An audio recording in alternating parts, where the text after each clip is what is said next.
प्रियालाल के नाम जप का निरंतर अभ्यास करें, क्योंकि यही नाम रूपी धन हमारे साथ जाएगा। अद्य सुवा यस्यातीदम कुदेहम, ये देह आज नहीं तो कल छूट जाएगी, जिसको तुम बहुत अभिमान से अपना मानते हो।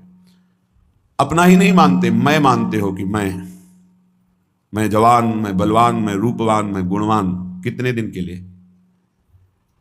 ब्रह्मा जी की आयु में करोड़ों बार अपने लोग जन्मते मरते एक दिन में। उनकी दिव्य 100 वर्ष की आयु, एक दिन में करोड़ों बार हम मरते हैं, करोड़ों बार जन्मते हैं जब तक भगवत प्राप्ति नहीं होती, एक दिन में उनके। और अधिक ही हो सकता है, कम नहीं। ऐसे चंद मिनट समझो, शरीर की आयु के 50-55 वर्ष गए, ऐसा लगता है तो कल की बात है, अभी कल घर से निकले थे, ऐसा लगता है। 50-55 वर्ष निकल गए, कितनी बड़ी आयु निकल गई, पता नहीं चला। अब कितने सेकंड मिनट है इसका भी पता नहीं। जैसे आप अंजुली में पानी कस के कितना भी बांध लो, वो एक समय आएगा कि खत्म हो जाएगा। कितना भी बांधे रहो, वो एक एक बूंद तुम रोक नहीं सकते, वो निकल करके चला जाएगा। जो भगवत प्राप्त महात्मा हैं वही हमको संबोधन ऐसा कर सकते हैं, नहीं तो प्रायः अपनी स्वार्थ बुद्धि रखकर उपदेश देने से किसी भी जीव के हृदय में संसार से उदासीनता पैदा नहीं होती। और बिना संसार से उदास हुए कोई सच्चिदानंद भगवान का नाम जप या भगवत प्राप्ति की चाह कर ही नहीं सकता। भोगेश्वरी प्रसक्ता नाम तया प्रहृत चेतसाम व्यवसायत्मिका बुद्धि समाधो न विधीयते। ये व्यभिचारिणी बुद्धि कभी जनेन्द्री को लेकर, कभी रसेंद्री को लेकर, कभी ये गंदी वृत्ति वाली भोगों में सुख निश्चय कराकर पूरा जीवन व्यतीत होता जाता है और नष्ट हो जाता है। जिसका भोगों में और ऐश्वर्य में महत्व बुद्धि है, चित्त अपहरण कर लिया गया है, वो कभी भगवत प्राप्ति का निश्चय ही नहीं कर पाता है। इस मार्ग में उपासक को पहले स्वीकार करना होगा कि मुझे मरना है, आज नहीं तो कल। कौन स्वीकार करता है? जानते सब हैं। गांव में जब किसी का शव ले जाते हैं तो घाट में बैठकर उसके परिवार वालों को समझाते हैं, रो मत भाई, सबको जाना है, आज ये गया कल और जाएंगे, सबको मरना है, रो मत। रोना ठीक नहीं। कितना बढ़िया ज्ञान उसको। फिर वही, क्या वो सोच पाता है कि मेरे को भी जाना है? तो जो रास्ते में बोलते चले आए कि राम नाम सत्य है, गोविंद नाम सत्य है, गोपाल नाम सत्य है, तो हम उस सत्य को निरंतर रटें? पर नहीं, वो केवल एक व्यवहार मात्र होता है। संत जन कह रहे हैं, भाई रे तेरी अवधि बीती जाए। हर समय स्वस्थ नहीं रहोगे। अभी एक रास्ते में दर्शन हुआ, उनको लीवर में कैंसर है, खड़े नहीं हो पाए, लोग पकड़े हुए थे, अश्रु, विषाद, घोर दुख। अब क्या होगा? अब क्या होगा? क्या साधन बनेगा? चलो, बुलाया वृंदावन ने, 2-4 बार सामने खड़े होकर राधा बोलो, राधा राधा, ये उनका कल्याण का काम हो गया। चिता लग चुकी हो और वहां नाम कीर्तन करके अगर किसी संत महात्मा की दृष्टि पहुंच जाए तो उस जीव का कल्याण हो जाएगा। जिसकी चिता, अगर कहीं महात्मा बैठकर भजन किया है और वहां कोई थोड़ी देर भी बैठ गया है, उसके निष्पाप की स्थिति आ जाएगी, पाप नष्ट हो जाएंगे। बड़ा महिमा प्रताप है। तुम गर्व में भूल रहे हो कि तुम्हारा शरीर स्वस्थ है, तुम जो चाहो भोग सकते हो, जो चाहो कर सकते हो। भूलो मत, तुम्हारी प्रतिपल आयु कम हो रही है। भाई रे तेरी अवधि बीती जाए, अंजुलि जल घटत जैसे, तारे ज्यों पर भात, श्वास पूंजी गांठ तेरी सो घटत दिन रात। भाई रे तेरी अवधि बीती जात। ए भाई, मेरी बात मान लो, तुम्हारी आयु जा रही है। अंजुलि में जैसे जल कितना भी पकड़ो खत्म ही हो जाएगा। जैसे प्रभात काल में तारे तेजहीन हो जाते हैं, ऐसे ही तुम्हारी आयु, तुम्हारी कीर्ति, तुम्हारी संपत्ति, तुम्हारे परिवार, कोई तुम्हारा साथ नहीं देगा। सब छूटेगा, सब एक साथ, एक झटके में सब खत्म हो जाए। तुम केवल अकेले जो पाप पुण्य किए, बस वो तुम्हारे साथ। ये दोनों पाप पुण्य बांधने वाले हैं। एक केवल नाम ऐसा है जो आपका परम कल्याण। नाम रूपी धन लेके जाओगे तो ब्रह्मा भी नमस्कार करेंगे। न्यायाधीश धर्मराज के दरबार में तुम्हारे न्याय की जरूरत नहीं पड़ेगी। नाम जापक को धर्मराज के पास जाना नहीं होता। उसका न्याय स्वयं श्री हरि के दरबार में होता है। वो चाहे 10-20 बार ही नाम क्यों न लिया हो, ध्यान रखना, यदि 10-20 बार नाम सुरक्षित रख सके, वैष्णव अपराध न करे, निंदा न करे, तो वो 10-20 बार का नाम ही उसका परम कल्याण कर देगा। तुम्हारी गांठ की अमृतमयी पूंजी नष्ट हो रही, श्वास, बहुत खतरा है। ये श्वास जो बहुत आराम से ले रहे हो, एक दिन ऐसा आएगा ये श्वास नहीं ले पाओगे। जो आंख से देख नहीं पाते उनसे पूछो, उनको लगता है आंख वाले कितने सौभाग्यशाली हैं, सब देख पाते हैं। जिनके कान की श्रवणेंद्रिय शब्द नहीं सुनती, उनको लगता है कितने सौभाग्यशाली हैं जो सुनते हैं। तुम देख रहे हो, चल रहे हो, सुन रहे हो, बोल रहे हो, खा रहे हो, स्वस्थ हो, अवसर है भगवत प्राप्ति का, बाद में पछताना होगा। यह अवसर है, तुम्हारी श्वास की पूंजी नष्ट हो रही है। जो श्वास नाम में गई वही सार्थक नहीं, सब बेकार, सब बेकार। लाखों बार भोग भोग लो, हर भोग, लेकिन फिर भी वही भोग तृष्णा। क्या माया का खेल है। लाखों बार भोग लो, फिर लगता है एक बार भोग करके देखो कितना सुख मिलेगा। यही मन, यही बुद्धि, ये खा के देख लो, ये देख लो, ये सूंघ लो, ये भोग लो। ये ठग हमारी श्वास रूपी पूंजी को नष्ट कर रहे हैं। हे भाई, जो श्वास चली गई वो दोबारा नहीं आने वाली। इसमें संत जन श्वास का लाभ ले पाते हैं, चाहे वो गृहस्थ संत हो या विरक्त संत। संत कहते हैं जो एकमात्र श्री भगवान को अपना मानकर निरंतर चित्तवृत्ति को प्रभु में लगाते हैं, सद आचरण करते हैं, उन्हें संत कहते हैं। चाहे वो पैंट शर्ट में हो, चाहे वो अन्य वेश में हो। अगर विवेक नहीं है, अंदर से वैराग्य नहीं है, भगवत चरणारविंद का चिंतन नहीं है, तो पाखंड है चाहे जो हो। बिन विवेक वैराग्य भक्ति बिनु सत्य न एको मानो, भगवत विमुख कपट चतुराई सो पाखंड नहीं जानो। पाखंड का स्वरूप न विवेक है, न वैराग्य है, न भगवदाकार वृत्ति है, केवल पाखंड ही पाखंड है। और ये बहुतायत कलयुग का प्रभाव फैलाएगा, कोई बिरला पाखंड से बच पाएगा। पाखंड कहते हैं पाप का अंश, पाखंड पाप का अंश, पाप का अंश पाखंड कहलाता है। हम निष्पाप वेश धारण किए हुए हैं, आचरण पाप का करते हैं तो पाखंड है, दुर्गति होगी। निष्पाप मार्ग के पथिक हैं, भूली न देह कुमारक पाऊं, थोड़ा भी पाप तो पाखंड है। पाप धर्म शास्त्र के विरुद्ध बोलना, देखना, सुनना, भोगना सब पाप है। शास्त्र सम्मत आचरण करना ये साधुता का लक्षण है, वो चाहे गृहस्थ में हो चाहे विरक्त में। तस्मात् शास्त्रम प्रमाणन्ते कार्याकार्यो व्यवस्थितो, कार्य और अकार्य की व्यवस्था शास्त्र के अनुसार करे उसे साधु कहते हैं। तुम्हारी श्वास की पूंजी जा रही, बहुत कीमती श्वास है। अज्ञान के कारण तुम सोचते हो कि नाम छूट गया, लेकिन 1 लाख रुपया तो मिल गया, क्या करोगे 1 लाख? 1 लाख का महत्व क्या है? भोग सामग्री मिलेगी, क्या करोगे भोग सामग्री? भोगेंगे किससे? इंद्रिय और मन से। पुनः गंदे हो जाएंगे, पुनः गंदे हो जाएंगे। अगर साधन से थोड़ा पवित्र हुए फिर गंदे। हमारा नाम चल रहा है, फिर प्रसाद का सेवन करते हुए भगवत आचरण कर रहे हैं, कोई घाटा नहीं। हर श्वास श्वास श्वास सुमिरन करे, दुविधा रहे न कोई, निश्चित भगवत प्राप्ति होगी। नाम श्वास दोनों समान हो जाएं, श्वास ही नाम, नाम ही श्वासा, नाम श्वास को भेद मिटावे। अब श्वास की कीमत पता चली। कई बार सत्संग में कहा है 50 वर्ष मेहनत करके कमाया है, तुम्हारी अंतिम श्वास और कह दो 50 वर्ष की कमाई, 50 वर्ष की श्वासों के द्वारा कमाया हुआ ये वैभव धन संपत्ति आपको देते हैं, हे भगवान 1 श्वास और बढ़ा दो, नहीं बढ़ेगी। ऐसी कीमती श्वासों को जो तुम्हारे जीवन भर की संपत्ति देने पर 1 श्वास नहीं बढ़ सकती, तुमने बेकार खर्चा कर दिया, व्यर्थ जीवन गया। साधु संगति पेठ लागी, ले लगे सोई हाथ, बड़ो सौदा हरि सुमिरो, सुमिर ली जय प्रात भाई रे, अवधि बीती जात। अगर श्वास से सार्थक करनी तो साधु संगति करो।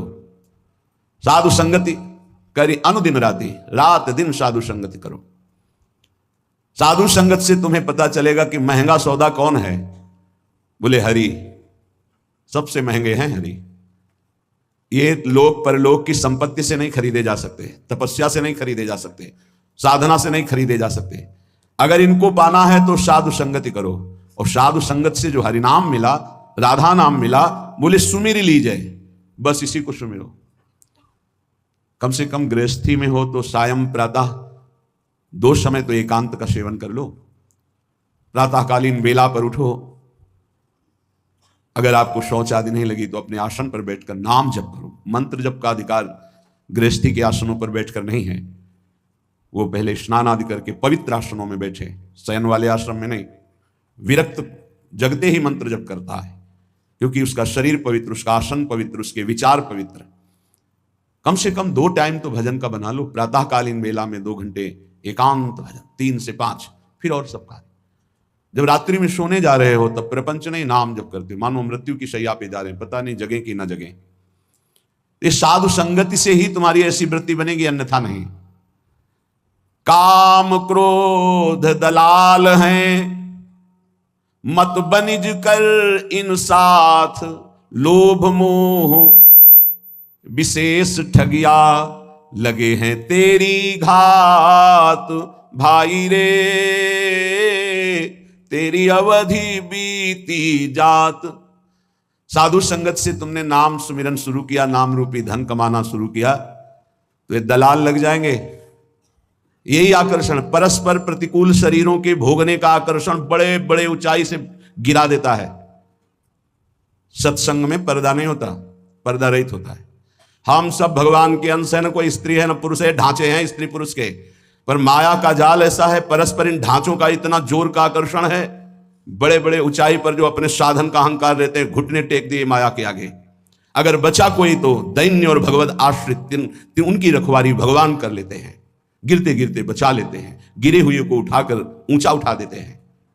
एक काम क्रोध ऐसे दलाल शब्द का मतलब बहुत मीठा बोलकर अपना बनाकर फिर गांठ का धन ले लेना।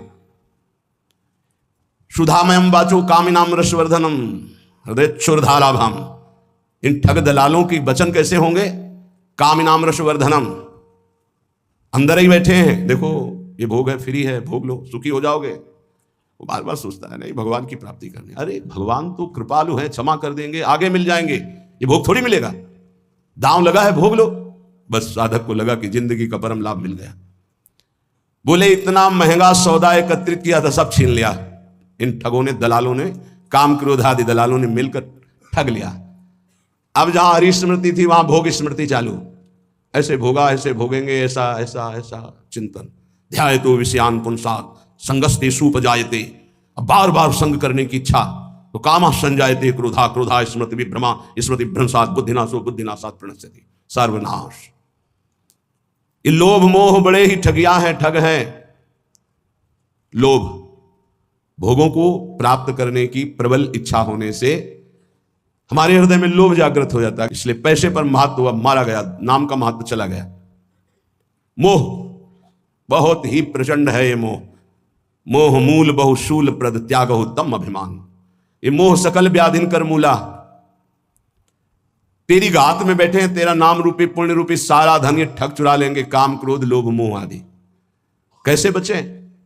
शब्द गुरु को राख हृदय, तो दगा नहीं खात, आपनी चतुराई बुद्धि पर, तो फिर खाए गो मात। अपनी बुद्धि की चतुरता चलाई तो मार दिए जाओगे, काम क्रोध लोभ मोह मद मत्सर मार के गिरा देंगे। कैसे बचोगे? गुरु मेहरबान, चेला पहलवान। शब्द गुरु को राख हृदय, तो दगा नहीं खात। अगर गुरुदेव के वचन तुम्हारे दिमाग में बैठे हुए हैं, हृदय में बैठे हुए हैं, तो धोखा इन ठगों से नहीं खाओगे। वो अपनी चतुराई बुद्धि पर खाओगो फिर मात, फिर तो गिरेगा, फिर नष्ट होगा। यदि अपनी बुद्धि की चतुराई के कोई नहीं, मारे जाओगे। गुरु के वचनों को अपने हृदय पे रख लो। आज तक कोई माया पर विजय प्राप्त किया है तो गुरु का वचन पालन करने वाला, अन्यथा नहीं नहीं नहीं। ये हम हाथ उठा के कहते हैं, सच्ची बात समझ लो, साधना की ताकत नहीं जो हमको निर्विकार कर सके, गुरु कृपा ही निर्विकार करती, पक्का। उनके चरणों का चिंतन ऐसा प्रताप उदय करता है, सब ठीक हो जाता है। बड़ी सहजता से इन विकारों पर विजय प्राप्त। गुरु कृपा पात्र को कोई युद्ध नहीं करना पड़ता, आक्रमण ही नहीं होता गुरु कृपा पात्र पर। कितना सुरक्षित कवच उनके शब्द का होता है, अवसर ही नहीं है। चरणदास सुखदेव चरणन परसित जी कुल जात, भाई रे तेरी अवधि बीती जात। चरणदास जी कहते हैं गुरुदेव सुखदेव जी की कृपा से अब इस तन के सारे विकार नष्ट हो गए हैं, मन प्रभु में आसक्त हो गया, एक गुरुदेव की कृपा से। जब हम गुरुदेव की आज्ञा का पालन करते हैं तो हृदय में बात बैठ जाती है, अपना हरि बिनु और न कोई, ये बात बैठ जाए, मेरे तो गिरधर गोपाल दूसरो न कोई, हमारे प्रिया प्रीतम के सिवा और कोई नहीं, हमारे श्यामाजू, ये अंदर बैठ जाए। ये अंदर नहीं बैठता, बस जवान से तो सत्संग के प्रभाव से हम बोलते हैं हमारे माई श्यामाजू को राज। अगर श्यामाजू का राज हृदय में बैठ जाए तो काम क्रोध लोभ मोह मद मत्सर प्रकाशित ही नहीं हो सकते, प्रभाव ही नहीं कर सकते। मान लीजिए श्रीपाद प्रबोधानंद जी कहते हैं, भगवान के मोहिनी अवतार में भी ताकत नहीं कि गोरे चरणारविंद की ठसक रखने वाले उपासक को आकर्षण कर सके। महापुरुषों के वचन मिथ्या नहीं होते। भाई मेरी बात मान लो, हरि के सिवा तुम्हारा कोई नहीं। क्यों नहीं है? हमारे माता हैं, पिता हैं, भाई हैं, पत्नी हैं, पुत्र हैं, परिवार है, तो इनमें हरि हैं, तब तक तुम आदर करते हो। जिस दिन हरि निकल गए उस दिन इनका आदर करके दिखाना हमें। जानते हो अंतिम संस्कार में पिता की खोपड़ी पुत्र फोड़ता है। अब यहां होता है कि नहीं हम तो नहीं जानते, पर गांव में अंतिम संस्कार में कपाल भंजन क्रिया होती है। प्राय लोग जो इस विषय के सेवन करने वाले, मतलब जो श्मशान में गए हैं, तो वो लोग जानते हैं, बेटे से एक दंड के द्वारा पिता की खोपड़ी का कपाल भंजन किया जाता है। जिनके चरण छुए उन्हीं के कपाल भंजन होता है। समझ में नहीं? जिस शरीर की पूजा की उसी शरीर को जलाया जाता है। क्या इस शरीर की? क्यों ऐसा क्यों कर रहे हो? बोले हरि नहीं है, अब गए हरि, इसलिए नहीं रख सकते, न पत्नी न पति न पुत्र न माता न पिता, किसी का भी शरीर नहीं। क्यों? क्योंकि वो गए। वो कौन थे? वो परिचय नहीं जानता, वो हरि थे। आज भी तुम हरि को ही प्यार करते हो, पर अनजाने में जानकर कर लो तो मुक्त हो जाओगे। मातु पिता सुत बंधु कुटुंब सब स्वार्थ ही के होई, अपना हरि बिनु और न कोई। कुपुत्रो जायते क्वचिदपि कुमाता न भवति, शास्त्र में लिखा है, लेकिन वासना कुमाता बना देती है। एक घटना, बड़ा धनी परिवार, जरूर ध्यान से सुनना। पति ऑफिसर, खूब धन व्यवस्था, पत्नी और 2 पुत्र, एक पुत्र एक पुत्री, बहुत ही लाडले सुंदर। पूर्व जीवन में उसने जो अपना मित्र बनाया था, फोन का जमाना, बात करके वो अटैची लेके घर आया। उनकी नजदीक ही कोई नौकरी थी जिसमें वो शाम के घर आ जाते थे। देखा घर में कौन है, कहा हमारा कजन है, भाई लगता है। उठ के उसने, बड़ा अच्छा किया आप आ गए, बड़ा सज्जन पुरुष था, अच्छा किया आपने आ गए। पहले मैं तो होटल में रुकना चाहता था, पर दीदी ने कहा यहां जाओ। बहुत अच्छा। वो बोली कुछ समय के लिए आए हुए तो यही रुक जाए क्या? हाँ हाँ कोई बात नहीं, होटल से अच्छा है यहाँ रुके, जब कजन है आपके। वो नहीं जानता है, और वो कहते हैं हमारा भाई और वो कहते हैं हमारी दीदी। बच्चे मामा कहने लगे। एक दिन बच्चे अचानक कमरे में गए और देखा कि दोनों की स्थिति भागे हुए। 10-12 वर्ष का लड़का बाहर आए तो नौकर भोजन बनाने लगा। तो उसका अंकल अंकल मामा, हमें लग रहा है हमारी मम्मी को मार रहे हैं, क्या कर रहे हैं? वो उस क्रिया को थोड़ी जानते छोटे बच्चे। तत्काल वो दौड़ा, इस मालकिन को क्या हो? तो वो असावधान थे, बच्चों को देखा ही नहीं था। नौकर ने जब देखा तो उनकी दृष्टि पड़ी। अब वो नौकर बाहर निकले और कहा हमें मालकिन नौकरी से मतलब, हमें क्या बोलना है? और डर गए। उसने कहा आज भोजन हम बनाएंगे अपनी रुचि का, आप बैठिए। भोजन में जहर मिलाया, मीठा जहर। पहले से होगी व्यवस्था कुछ ऐसा जैसा विधान। दोनों बच्चे बेहोश हो गए, इतना कम जहर दिया। नौकर को थोड़ा ज्यादा दिया, मरा नहीं पर वो मरणासन में पड़ा। अब उनका पहले पुत्र और पुत्री को, छोटा सा पहाड़ था, वहां तक गाड़ी जाती थी, गाड़ी चला के स्वयं गए। उनका मित्र जो भाई बनकर आए, दोनों को उठा के बच्चों को जमीन वहां से पटक दिया कि अगर जो बचे हों जहर से वो। लौट के आए, नौकर बेहोश पड़ा था, इतने में वो आ गया पति। अब नाटक शुरू, क्योंकि सीसी कैमरा लगा था। पति खूब रोना, दरवाजा क्या हो गया? ये बेहोशी का नाटक कर रहा है, बच्चों को गायब कर दिया। हमने जब बहुत पूछा तो बेहोश होकर गिर गया, नाटक कर रहा है, इसने हमारे बच्चों को गायब कर दिया। तुरंत पुलिस को फोन किया, पुलिस आई, उसकी चेक करवाई तो बेहोश। उनका नाटक तो नहीं, तो बेहोश है। डॉक्टर ने चेक किया कि इसमें जहर खवाया गया इसको। अब वो तो पूरा उसको इंजेक्शन लगाया गया, थोड़ा होश आया। भारी पिटाई उसकी हुई नौकर की। कहाँ है लड़के? तो कहा मालिक साहब हमें पता ही नहीं, हमको तो भोजन किसने बनाया? मालकिन ने बनाया। ये पिटाई वहां उसकी हो रही थी, जब उसने कहा मालकिन ने, तो दिमाग उनका खटका, भागे वहां। तो वहां पति को कुर्सी में बांध करके दोनों मिल करके खूब डट के उनकी पिटाई कर रहे थे, और अंतिम था कि उनका उतने में वो, अब अगर वो नहीं खोलते तो 1 मिनट में दरवाजा तोड़ दिया जाए, खोले। अब तो कुछ था नहीं, सब पूरी बात फाइनल में हो गई। जब थप्पड़ के आगे किसकी होती है पूरी बात, क्यों मारा बच्चों को? मार दिया, वहां से फेंक दिया। ये कौन है? तो बॉयफ्रेंड पहले। इसीलिए हम बार बार एकांतिक में सत्संग में कहते हैं ये बॉयफ्रेंड गर्लफ्रेंड तुम्हारे जीवन का बहुत बड़ा नाशकारी। ये कौन माता ऐसा चाहेगी अपने लाडले पुत्रों की हत्या? लेकिन काम वासना ऐसा खेल कर दी। सैकड़ों ऐसे उदाहरण संसार में फैले जो पावन पवित्र संबंध है उनका नाश। मेजर साहब छुट्टी में आते थे तो पहले सूचना दे देते थे। सामने एक मिठाई की दुकान थी, जो उसका मालिक था नवयुवक, उसका संबंध। अचानक वो बिना कुछ सूचना दिए, गेटमैन साहब अंदर नहीं जा सकते। पागल हो तुम? मेरा बंगला, मेरा परिवार, मैं अंदर नहीं जा, वो मालकिन का हुक्म है कि मेरे आज्ञा, उसको दबका है, मेरा मकान, मेरे को कैसे तू रुक रहा है? बोले मालकिन ने कहा तो कोई ना आने पाए। फौरन अंदर गए तो मिल गए वो। अब तो मेजर तो पिटाई शुरू की। पत्नी को पीट रहे थे, इतने में उसने उनको कवर किया। पत्नी ने राधे राधे। वहीं अंदर जो फूलों का, बंगले में तो सारी व्यवस्था थी मेजर, वहीं बंगले के अंदर ही। अब छुट्टी का समय खत्म हुआ, उनके यहाँ फोन आया, तुम्हारे यहाँ उनको बात करवा, बिना अनुमति के इतने दिन हो गए, छुट्टी के ऊपर आए क्यों नहीं? कहा यहाँ तो आए नहीं। ऐसा कैसे हो सकता है? मेजर एक अच्छी पदवी होती है यार, ऐसा कैसे हो सकता है? वो तो छुट्टी लेके घर के लिए गए। पूरा फोर्स उधर का गिरा करके, उन लोगों की अलग प्रणाली होती है। गेटमैन की जो धुलाई शुरू की, आए थे? हाँ साहब आए थे। तारीख समय पूरा, हाँ साहब इतने से निकले नहीं, जिस दिन से अंदर गए निकले। आप कहाँ है? आखिरी कहाँ है मतलब पिटाई के बाद आके। मेजर साहब की हालत शरीर की विनष्ट हो चुकी थी, जो गाड़ दिया गया। क्या है? पत्नी का संबंध। एक दिन सुनाया था, पत्नी को आग डाल के जला दिया था, पति का संबंध।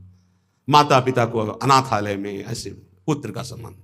माता पिता अपने पुत्र को, अभी सुना, ये सब क्या है?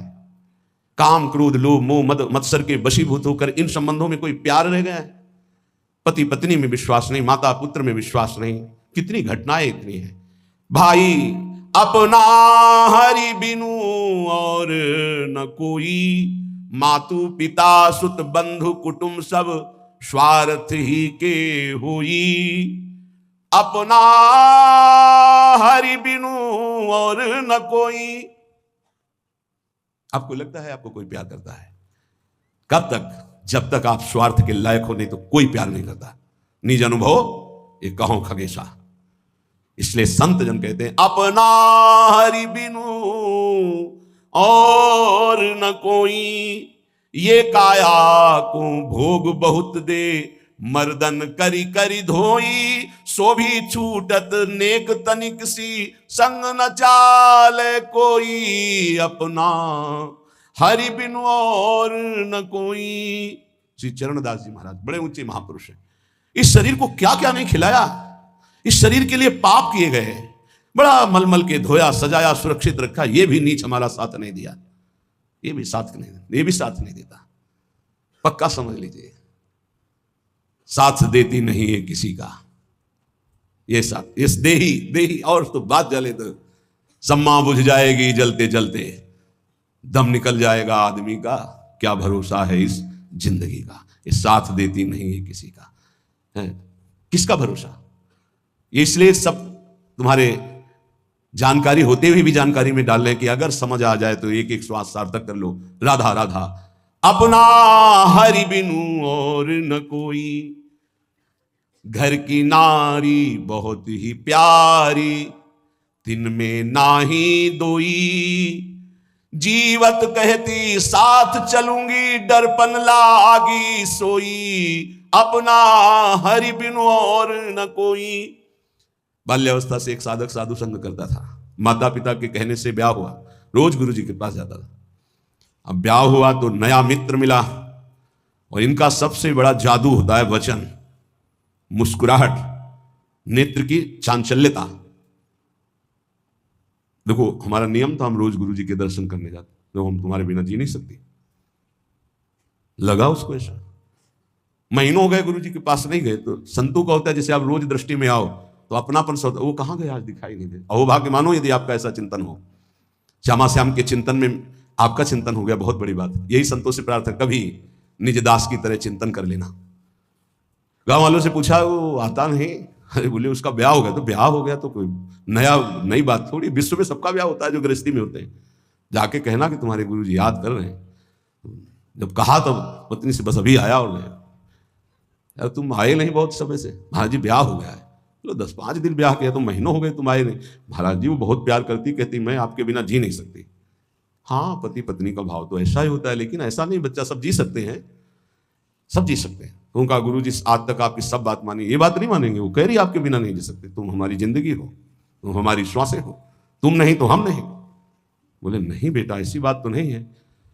बोले गुरु जी हमें अब आपकी बात पर अविश्वास होता है। हाँ माया का जाल ऐसा ही कि गुरु की बात पर अविश्वास होगा, माया की बात पर विश्वास होगा। तुम्हें आसन का ज्ञान है जो हमने कराया? बोले हाँ है। तो हम एक प्राणायाम पद्धति बताते हैं जो 15 दिन में अभ्यास में आ जाएगी हमारे प्रभाव से। तो 5 मिनट 10 मिनट के लिए हम तुम्हें बिल्कुल प्राणों को स्तब्ध करने की क्रिया बता देंगे। ये पूज्य पादुड़िया बाबा में थी। ऐसे बैठ गए तो डॉक्टरों से जांच करा लो, प्राण है ही नहीं, नेत्र ज्यों के त्यों खुले जैसे मृत शरीर के नेत्र, कहीं भी नाड़ी धड़कती नहीं मिलेगी, ना दिल, समाधि में स्थित। और वो संकल्पित होती कि 8 घंटा 10 घंटा, इसके बाद वो अपने आप प्राण धड़कने लगेंगे, नाड़ी चलने लगेगी। उन्होंने 5-10 मिनट के लिए, केवल इतने के लिए, और हमारे प्रताप से तुम्हारी श्रवण इंद्री सब सुनती रहेगी। 15 दिन आओ, आ जाएंगे गुरु जी। अब 15 दिन जब रोज जाने की बात हुई तो हाँ रोना पीटना। उन्होंने कहा बस 15 दिन की बात है, गुरु जी की सेवा की बात है, 15 दिन में, फिर इसके बाद हम कभी नहीं जाएंगे। चलो भाई धीरे से। संतों के पास दूसरा कोई जाए तो भले सतोगुणी भाव हो तो बड़ाई करे, संग करते पड़े, अपना लड़का जाने लगे फिर नहीं सुनाई देगा। माया का बड़ा विचित्र खेल। अब वो 15 दिन में अभ्यस्त हो गया। वहां अपने सामने करवा के देखा, 10 मिनट बिल्कुल निस्पंद प्राण। संकल्प में बहुत शक्ति होती है। बोले जाओ, जाके दरवाजे, मेन दरवाजे पर प्राण स्तंभ मंत्र द्वारा करके बकाया हम आएंगे, प्राण संचलित करेंगे संकल्प के द्वारा, और तुम्हें सुनाई देगा। वो गए, का पद्मासन नहीं लगाना, पैर फैला लेना, दरवाजे की ऐसी ओट ले लेना, पैर फैला, आराम मुद्रा, और उसमें ये मंत्र पढ़ना और प्राण संकल्पित करना। जितने मिनट के लिए हमने कहा बस इतने में हम आ जाएंगे। गया, श्वास रोकी, मंत्र पढ़ा, संकल्पित हुआ, नाड़ी चलना बंद, प्राण स्पंदन बंद, बस श्रवणेंद्रिय से सुनाई दे रहा है। पहले बहुत ऐसे महापुरुष होते थे, 6 महीना के लिए मिट्टी में समाधि ले ली, संकल्पित 6 महीना प्राणवायु ही नहीं चलेगी। 6 महीने के बाद जो समय बताया ठीक उसी समय खोल दो, खोल दिया, पीला शरीर हो गया, सब मरे नहीं, फिर प्रकट। ऐसे बहुत से गंगा किनारे सिद्धों के दर्शन के, नकल नहीं करनी चाहिए, नहीं मर जाओगे, स्थिति होनी चाहिए। हाँ, अब वो हाहाकार मच गया। मेन दरवाजे पे था, लाला लाला हिलाया, नाड़ी देखी धड़, अरे रोना धोना सब मच गया। गांव के लोग आ गए, माता पिता, बहू की जो स्थिति थी, छाती में हाथ मारना और रोना, वो संत भगवान क्या हुआ क्या हुआ, क्योंकि मात्र 5 मिनट का संकल्प था, 5 मिनट में प्राण स्पंदित हो जाएंगे, अपने आप चलने लगेंगे, और उतने में सारा उनको अनुभव कराना था। क्या हुआ क्या? अरे महाराज, माता पिता रो के, देखो महाराज ये आपका चेला, और ऐसा कैसे हो सकता है, अभी तो बेचारे का ब्याह हुआ था, अभी कैसे जा सकता है। नजदीक गए, सबसे ज्यादा प्यार कौन करता है इनको? पत्नी ने कहा मैं। कनेर का फूल जानते हैं, ऐसे ही उसमें चरणामृत लिए थे। बोले छू, ये हमने मंत्र पढ़ करके जल कर दिया, तुम पियो मर जाओगी, ये जीवित हो जाएगा। जो सबसे मैं जी नहीं, वैसे भी आप नहीं जी सकती। चेलो वाले ने बताया था कि आप कहती कि मैं आपके बिना जी नहीं सकती जब हमारे पास, तो वैसे ही तुम मर जाओगी, क्योंकि तो पधारी गया, तो ये पी लो, तुम मर जाओगी, ये जी जाएगा। बोले महाराज जो होना सा तो हो ही गया, वो नहीं पिया, और कुछ नहीं है, कुछ नहीं है, चरणामृत है। अच्छा, जो होना था हो गया, मतलब आप नहीं पिएंगी। अब महाराज जैसे भगवान जीवन कटवाना चाहते हैं वैसे काटेंगे। रोना बंद हो गया। और कोई सभा में, सबको पता था महात्मा सिद्ध है, पिएंगे मर जाएंगे, कोई तैयार। बोले अब चेला हमारा तो हम ही पी लेते हैं, और उसमें तो चरणामृत था, पिया, और जो ही संकल्प किया सो प्राण संचलित हो गए। अब वो बोला गुरु जी 1 मिनट हम घर में नहीं रुके। नहीं, बोले घर में ही रहो, लेकिन राग रहित होके रहो। राग नहीं, हमारी शिक्षा का फल परिवार के धर्म से चित होना नहीं, पारिवारिक धर्म का पालन करते हुए ये मानो कि हरि के सिवा कोई अपना नहीं, तो तुम्हारी बात बन जाएगी। कह रहे घर की नारी बहुत ही प्यारी, तिन में नाही दोई, जीवती कहत मैं साथ चलूंगी, डरपन लागी। हम उस कमरे में नहीं जाएंगे। क्यों? आप तो कहती थी आपके बिना जी नहीं सकते, तो जो आप थे उनसे परिचय नहीं था, शरीर से था, तो शरीर अब उस कमरे में नहीं जाएंगे। कौन तुम्हारा है? जो कहिए ये द्रव्य आपनो, जिन उज्ज्वल मति खोई, आवत कष्ट रखत रखवारी, चलत प्राण ले जोई, आपनो हरि बिनु नहीं कोई। धन किसकी जान नहीं ले सकता, किसको नष्ट नहीं कर सकता, और अंततोगत्वा किसके साथ चला है। अगर धन को अपना मानोगे, शरीर को अपना मानोगे, संबंधियों को अपना मानोगे, तो हरि में विश्वास ही नहीं हो सकता। पक्की बात समझ लो, हरि में विश्वास हो गया तो इन सब के होते हुए भी आपको अंदर मात्र बुद्धि नहीं रहेगी। या जग में कोई ही तू न दिखे, मैं समझाऊं सोई, चरण दास सुखदेव कहें यो, सुन लीजिए नर लोई। चाहे स्त्री हो चाहे पुरुष हो, सुन लो, अपना हरि बिनु और न कोई, हरि की सिवा कोई अपना नहीं है। इसलिए श्रीपाद प्रबोधानंद जी महाराज कह रहे हैं, अद्य शोभा तीदम कुदेहम सर्वे भोगायांति तत्र स्थिते। भाई आज मरो या कल तुम मरोगे, सारे भोग तुम्हारे छूटेंगे, सारे संबंध तुम्हारे छूटेंगे। तस्मात् सौख्याभास उच्चर विभाति नित्यानंदे नंद वृंदावनांता। इसलिए परम सुख की प्राप्ति के लिए इस शरीर को वृंदावन लाओ, इस रज में लुटाओ, सत्संग सुनो और खूब नाम जप करो, इसी से तुम्हारा परम मंगल हो जाएगा।